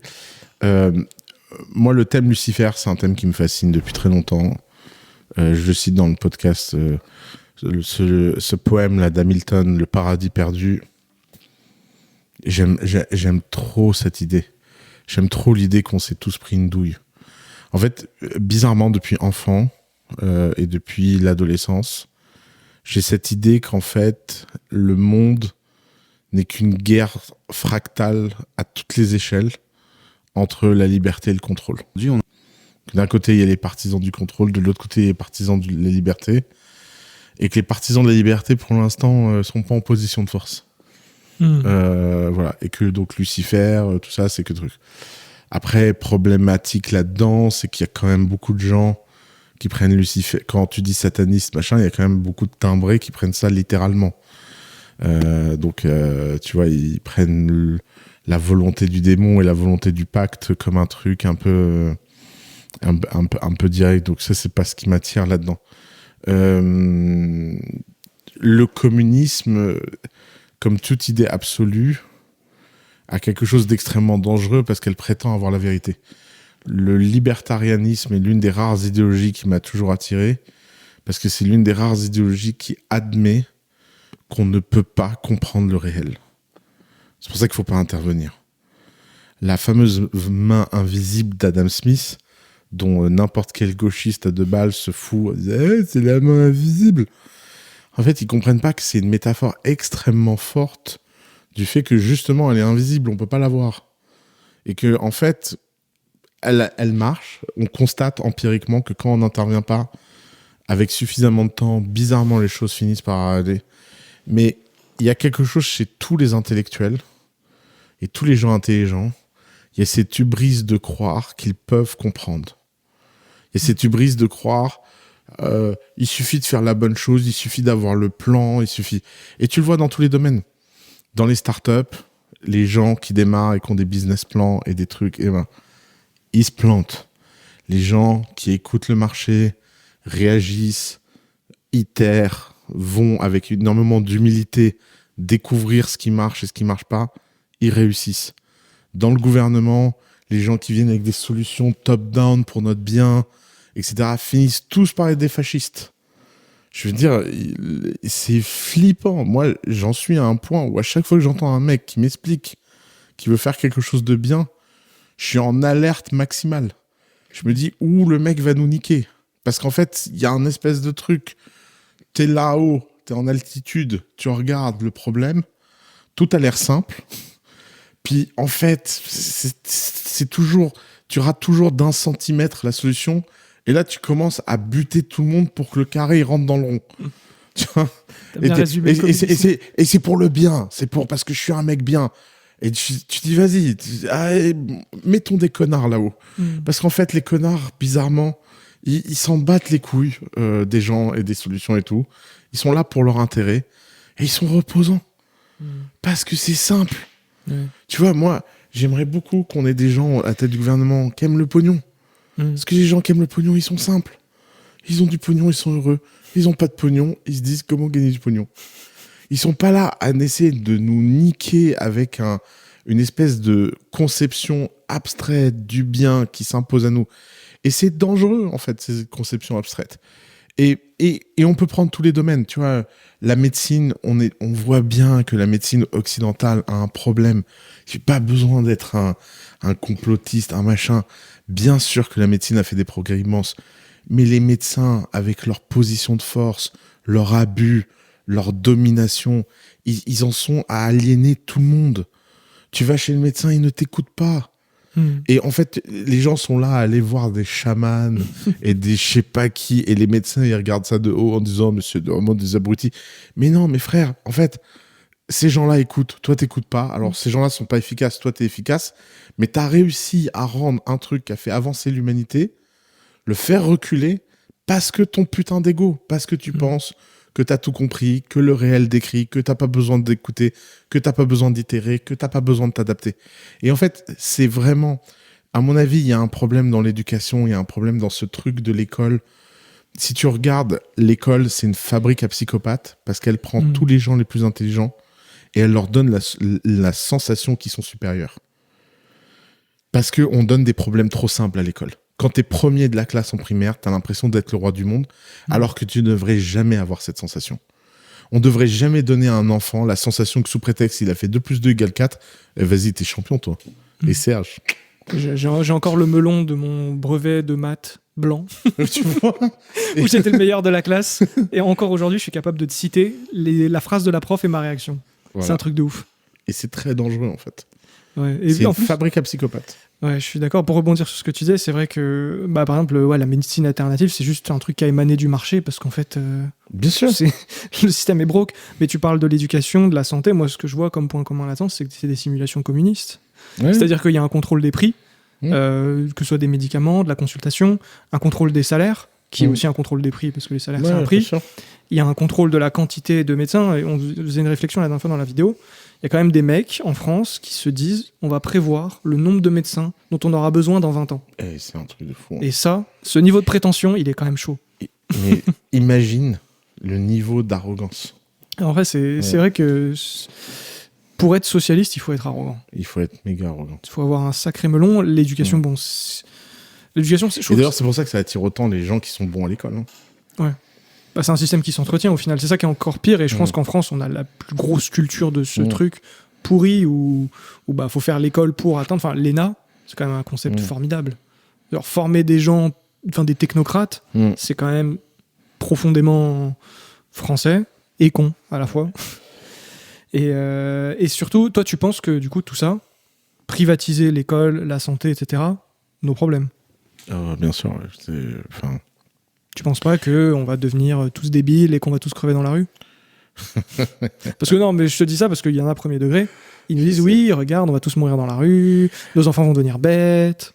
Ce qui est assez marrant, c'est que il y a un vrai problème avec l'éducation, c'est que les enfants en fait, si tu es dans une société libérale qui price le talent de chacun et le reward de chacun en fonction de son impact au marché, ça veut dire que des enfants pleins de potentiel naissent dans des familles qui n'ont pas de potentiel.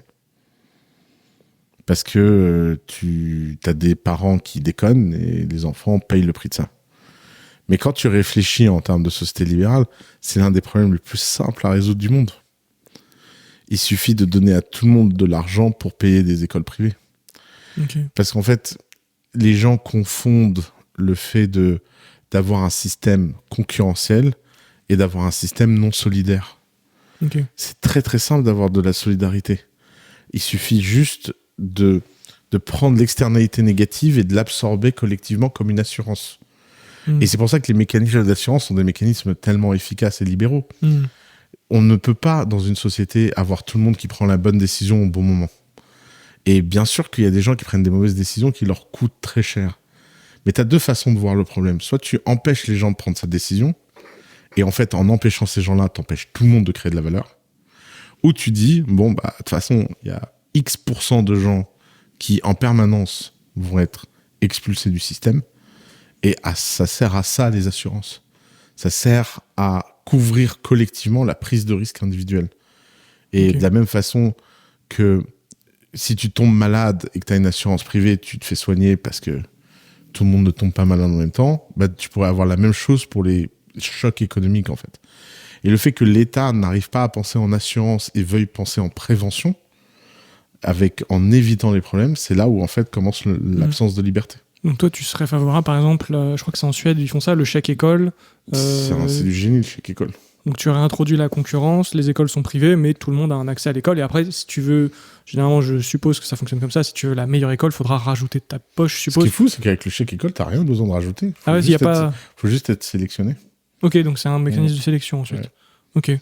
Et c'est fou parce qu'en fait, ça ramène en fait à une véritable méritocratie où en fait, les enfants représentent... Moi, j'ai un rapport extrêmement sacré aux enfants parce que je trouve qu'il y a un truc incroyable avec les enfants. C'est que les enfants sont des porteurs de multivers. Okay. C'est que le potentiel d'un enfant, il est... Jusqu'à ce qu'il se révèle et que les choix fondamentaux ont été faits par l'enfant, il porte en lui l'infinité des possibles. Ok, ouais, je vois. Et il n'y a pas... C'est fini après. Tu vois. Et c'est pour ça que l'âge de l'enfant, c'est sacré. C'est ce qu'ils ont compris au XVIe siècle. Au XVIe siècle, ils ont compris qu'il fallait créer l'âge de l'enfance. Parce qu'avant, les enfants, c'était des adultes miniatures. Il y avait pas... Bon, ils étaient mal foutus, pas très productifs, mais bon, on essayait d'en tirer quelque chose quand même. Et à un moment, on a dit non, il faut une période pendant laquelle on ne perturbe pas, en fait, parce qu'il peut s'avérer qu'on est face à Einstein, Mozart ou je sais pas qui. Et en fait, une société qui fonctionne bien, c'est une société qui développe au maximum le potentiel de ses citoyens jusqu'au moment où la compétition démarre. Et la compétition ne devrait pas démarrer à la naissance. Ok, j'essaie de réfléchir à ce que tu viens de dire. Donc toi, par exemple, nous, je sais qu'on y a un sujet assez controversé, t'es pas pour le travail des enfants? Qu'un enfant puisse travailler? Surtout pas. Ça, c'est le genre de truc qu'il faut interdire. De la même façon qu'il faut interdire le fait que les gens puissent s'entretuer ou que... Ouais. Mais pour moi, c'est la même logique, puisqu'en fait, encore une fois, l'enfant n'est pas un membre de la société. L'enfant a un temps sacré pendant lequel il doit être... il doit recevoir notre amour et notre compassion universelle. Ok. Et même dans des endroits où genre ils sont en train de crever, ils n'ont pas de quoi se nourrir, on fait pas travailler les enfants. Bah non, parce que de toute façon, le fait que tu les fasses travailler, c'est un...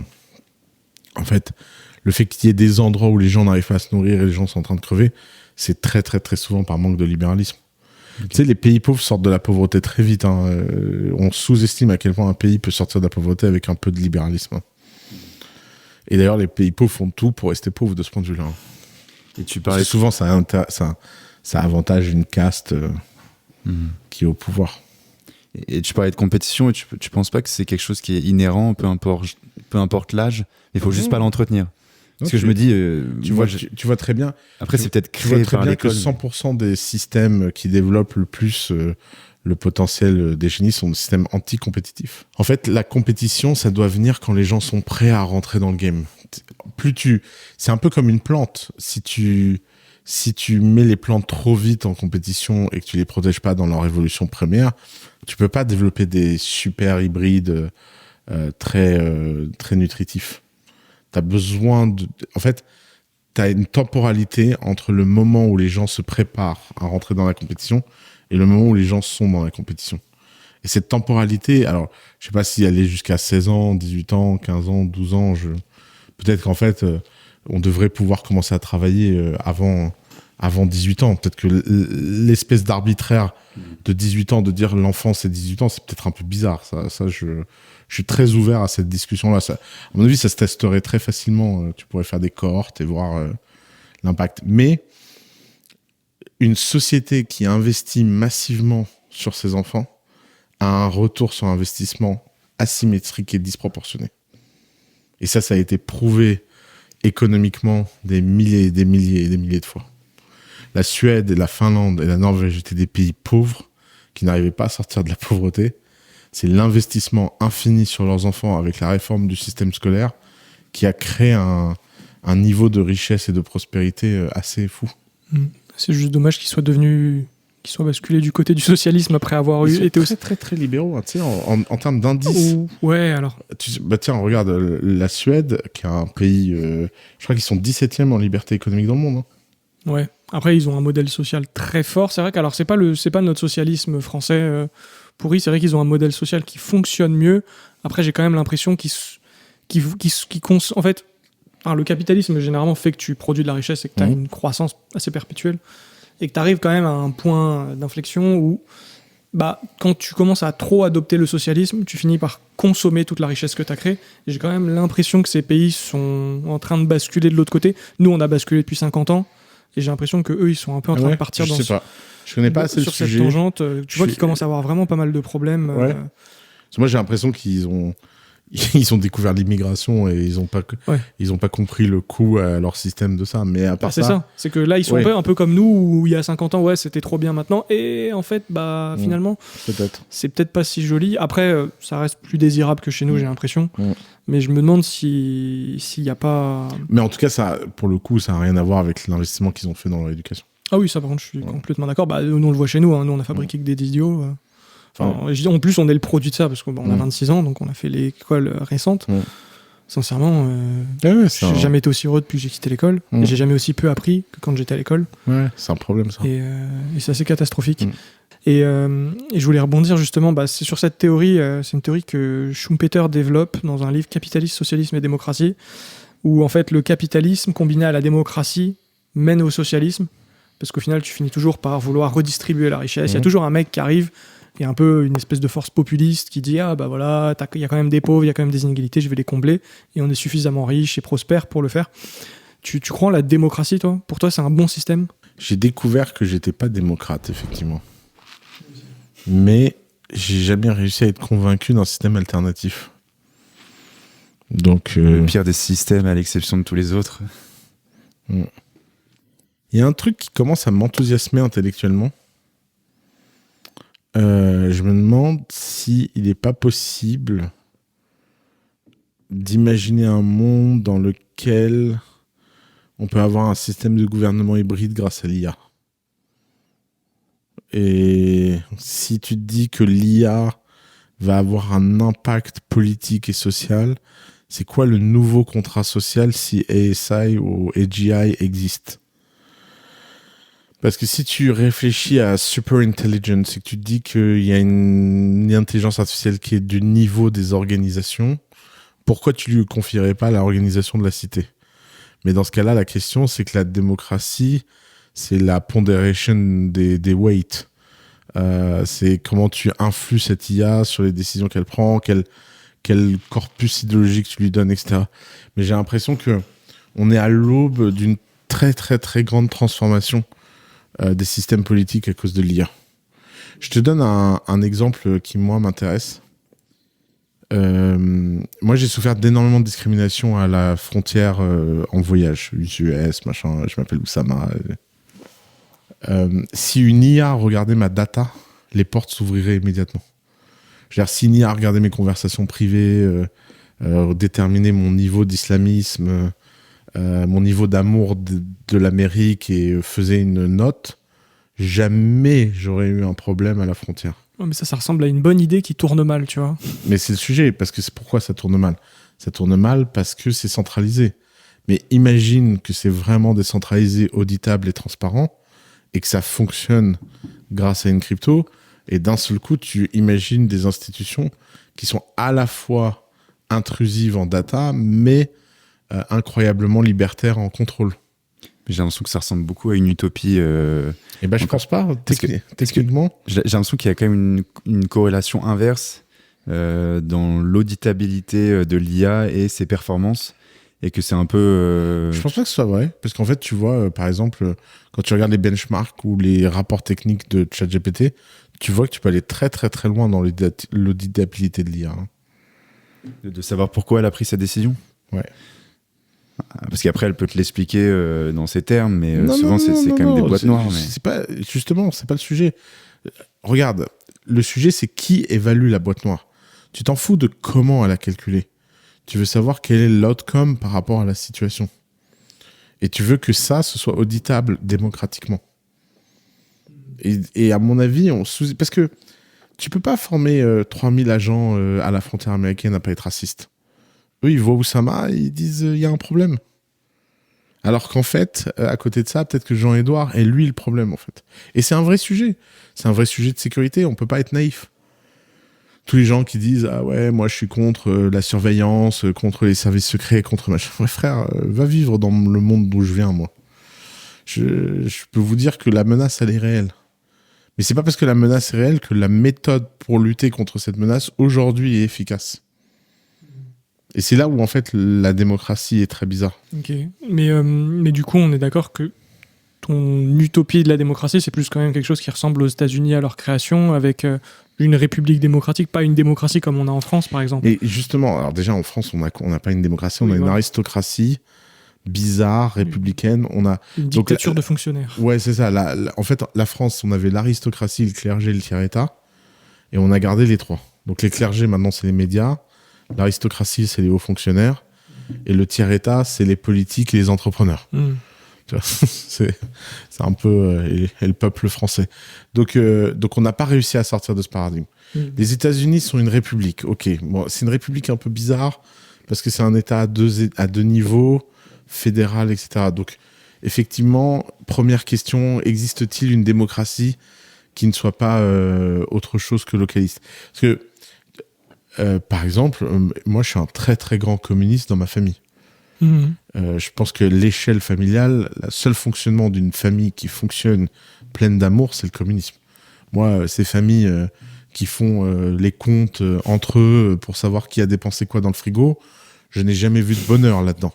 Et c'est d'ailleurs souvent ce que les gens ne comprennent pas, parce que le communisme, c'est assez attractif dans son idéal, mais les gens ne comprennent pas que c'est attractif dans son idéal à la condition que ce soit très, très, très restreint dans la confiance. Faut que ce soit préservé au jardin d'Éden, quoi. Dans ton petit jardin, dans ton petit jardin chez toi, et puis c'est tout. Ouais, exactement. Et donc, aujourd'hui, la première question à se poser, c'est est-ce que la state nation est la bonne échelle? Voilà. Donc, si on va plus local, si tu vas plus local, quelle est la seule démocratie fonctionnelle sur Terre qui vraiment fonctionne bien? Ouais, la Suisse. Mais qu'est-ce qu'elle a comme caractéristique, la Suisse? C'est qu'elle a un État très faible. T'as une concurrence entre les cantons aussi. Exactement. T'as une concurrence entre les cantons et les décisions sont très locales. Et t'as le référendum d'initiative, de le référendum à la base de tout. Exactement. Donc tu vois, il y a quelque chose de vraiment fascinant à explorer de ce côté-là. Ouais, je suis assez d'accord. C'est vrai qu'en fait, les gens se rendent pas compte que le retour à la localité, mais pour tout, en fait, c'est hyper important. Et pour revenir sur ce que tu disais, c'est vrai que, je sais plus qui disait ça, mais c'est vrai qu'on dit souvent, nous, on est communistes à l'échelle de notre famille, les socialistes à l'échelle de nos potes, et après le reste, on est libéraux, on est capitalistes, nous parlez pas de socialisme. Et au final, mais en plus, je trouve que c'est un réflexe profondément humain. C'est que intuitivement, t'as envie de ça. Et dès que t'as envie, et je trouve que dans les deux sens, quand t'as envie de passer à l'échelle communiste, à grande échelle, tu te rends compte que c'est pas naturel, que ça marche pas. Et c'est là où tu bascules dans toutes les dérives. Et ceux qui veulent passer sur un modèle libéral à l'échelle d'une famille, donc ce que tu disais, c'est complètement pas naturel. Ou sinon, c'est des familles de psychopathes, où au final, voilà, tu finis par te tuer. Mais je trouve que c'est assez intéressant. Mais après, pour être honnête, je vois mal ça arriver, en tout cas dans un pays comme la France. Je pense qu'historiquement, on n'est pas prêt pour ce système, où avec une vraie décentralisation, c'est pas ancré dans notre culture. J'y crois pas. Les États-Unis, ils ont un petit peu quand même ils ont cette culture. Tu sais, la culture, ça... Les faillites créent des chocs. La France est un Ponzi avec les retraites, on va faire faillite, ce sera bien une opportunité. Hein. C'est vrai, moi c'est ce que je souhaite, hein, et c'est pour ça que je l'ai dit dans une précédente vidéo, je le répète, je suis prêt à voter Mélenchon si ça peut s'écrouler plus vite, tu vois. Non, mais je me dis, il y a un monde où en fait, je préfère une fin horrible qu'une horreur sans fin, et plus tôt ça finit, mieux c'est. Genre on s'écroule et après on se relève et on est normalement reconstruit sur des basses scènes. On espère qu'il y a un Milei qui arrive en France et en avant, tu vois. Mais j'ai pas, pour l'instant, j'ai l'impression qu'on prend vraiment la pente glissante tout doucement et qu'on meurt lentement. Tellement que Milei réussisse. Moi, j'ai de moins en moins de doutes. Chaque jour qui passe, de toute façon, c'est... il n'a pas le Parlement, il n'a pas les gouverneurs. Il va pas justement l'avoir, le Parlement ? Ah ouais ? J'ai vu un truc où avec il va y avoir des législatives et c'est pressenti pour qu'il a, mais je dis peut-être une grosse connerie. Je sais pas. Inch'Allah. Et quand tu regardes l'interview, quand même, tu te rends compte qu'il a déjà fait beaucoup. Hein. Tu vois déjà, il a le bureau là, de la déréglementation où il casse une à 5 réglementations par jour. L'inflation, où il l'a fait disparaître. Quand même, il partait de très loin quand même. Non, mais c'est très très impressionnant. Mais tu sais, j'avais un prof d'économie qui m'avait dit un truc qui m'avait fait beaucoup rire. Il m'avait dit il faut faire très très attention aux transitions libérales, c'est qu'elles doivent être brutales, immédiates et complètes. Parce qu'il disait, imagine, t'es dans un pays et tu dis on va rouler à gauche, mais la première semaine que les camions. Et il dit, tu vois. Et donc en fait, ce qui m'inquiète vraiment sur les réformes libérales, c'est que quand elles sont faites à moitié, elles sont catastrophiques. Parce que c'est un système complet. Tu peux pas être demi-libéral. Et ça, je comprends pas que les gens n'arrivent pas à comprendre ça. Ok. Et donc j'ai trop peur que Milei soit empêché à mi-chemin et qu'après on passe notre temps à dire ah bah regardez, la pauvreté monte, regardez si, machin, et qu'il nous refasse une retour en arrière hyper violente en disant ah, on est déçus, ça marche pas quoi. En plus l'Argentine, ils sont assez spécialistes sur le cas. Ouais. Ils ont leur période d'oscillation et sont assez courtes. Ouais, exactement. Et c'est vrai que moi, par contre, je te rejoins là-dessus, j'ai vraiment peur que s'ils ratent, on est foutu. Ça va vraiment être regardez, les libertariens, ça marche pas. Ouais. Et on se retape 50 ans de socialisme ou voire même pire. Ouais. Et dans ce cas-là, on serait dans la... c'est assez marrant parce que à ma connaissance, c'est la seule tentative libertarienne de l'histoire, non ? Il y a le Liechtenstein, le Luxembourg un petit peu, mais c'est vrai que c'est des villes quoi. L'Irlande, l'Irlande c'est libertarien ? Tu rigoles ? C'est un... Ils ont eu une époque, là, dans les années 1500, pendant, je sais plus, 400, 500 ans, où ils étaient ultra libertariens. Ah putain, c'est l'Écosse, c'est des conneries. Ouais. Et l'Irlande, aujourd'hui, est un peu... on va dire c'est un paradis fiscal, quoi. Ouais, mais attends, en fait... Mais on en est loin. Ouais, mais de toute façon, ces sujets des taxes, c'est pas le vrai sujet, parce que l'Irlande, c'est un État pas du tout libertarien. C'est rempli de réglementations à la con. C'est juste un État qui fait du dumping fiscal en attirant des boîtes. Et d'ailleurs, en plus, souvent, ces États-là, c'est des enculés parce que l'Irlande, ils font du dumping fiscal pour les boîtes étrangères, mais les pauvres Irlandais, eux, ils en payent des taxes. Hein. Puis j'ai vécu 6 mois à Dublin. C'est horrible. Sincèrement, c'est l'une des pires villes d'Europe. Voire du monde. C'est horrible. Ouais. C'est bon, au-delà du fait que le climat il est dégueulasse, la ville elle est moche, les gens sont chiants, tu manges mal, c'est cher. Enfin, sincèrement, il y a un problème. C'est un cauchemar. Et je pense qu'en fait, le seul raison d'y aller, c'est... Parce que le Luxembourg, c'est pas libertarien du tout. Bah, attends, c'est eux qui ont la sécession dans leur constitution. D'accord. Le droit de sécession. Ce qui est quand même un principe libertarien. T'as le droit de... Bah, après, je sais pas comment c'est organisé leur pays, mais en fait, tu peux faire sécession à l'échelle de quoi? D'une ville?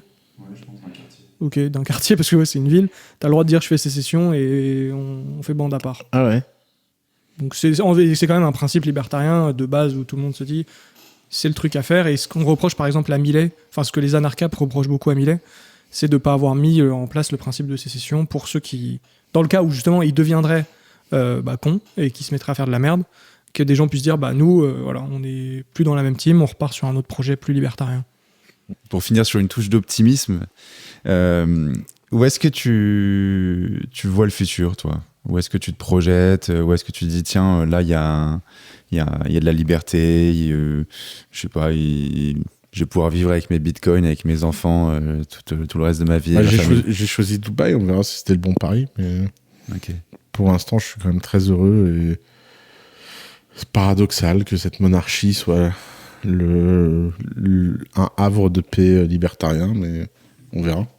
Il y a beaucoup de libertariens qui sont monarchistes. Hein. Je prends par exemple Moïcano, le mec qui a fait de l'UFC, là, qui avait mis KO Benoît Saint-Denis à Paris. Il a fait tout un pitch derrière, où on a fait un remake de sa vidéo disponible sur nos réseaux, où il disait, bon, fuck Macron, machin, lisez Hope, la voix d'avant, il avait dit lisez Mises. Et ouais, j'ai vu ça, ouais. Voilà, et lui, il est monarchiste, par exemple. Enfin, non, il est pas, alors, je vais pas faire comme tous les débiles qui disent, il est pour le monarchisme. Disons que pour lui, le monarchisme est le moins pire des systèmes. Ah oui. C'est que quitte à choisir entre un fonctionnaire qui a une vision court-termiste et qui en a rien à foutre du peuple, autant mettre un roi ou un monarque qui, lui, a une vision long terme. Il est choisi comment, ce monarque? Bah, je crois que là, par exemple, à Dubaï, enfin après, ça dépend comment. Ah bah, Dubaï, il n'est pas choisi, ouais. C'est ça? Ah oui, non, il n'est pas forcément choisi. Bah, ça peut être de droit divin. Je sais pas exactement comment tu le choisis. Mais en tout cas, par contre, il reste... Parce que le problème de la monarchie, c'est que ça a quand même un sacré track record de tocard. Le problème, c'est que c'est toi et ta chance. Mais par exemple, tu vois, moi, je me dis, un Bukele au Salvador, je pense que la meilleure chose qui puisse leur arriver, c'est qu'il reste peut-être 20 ou 30 ans. Parce que le problème, c'est que s'il est remplacé par quelqu'un qui n'a pas du tout la même politique que lui, il y a un monde, il bascule dans l'état mafieux dans lequel ils étaient avant. Ou pas. Ou peut-être pas. Peut-être qu'on se trompe. En tout cas, on voulait aussi te donner un deuxième bouquin. Que Consensus édite également, je connais pas. Qui va être bientôt traduit en français. Là, il est en anglais. C'est The Uncommunist Manifesto.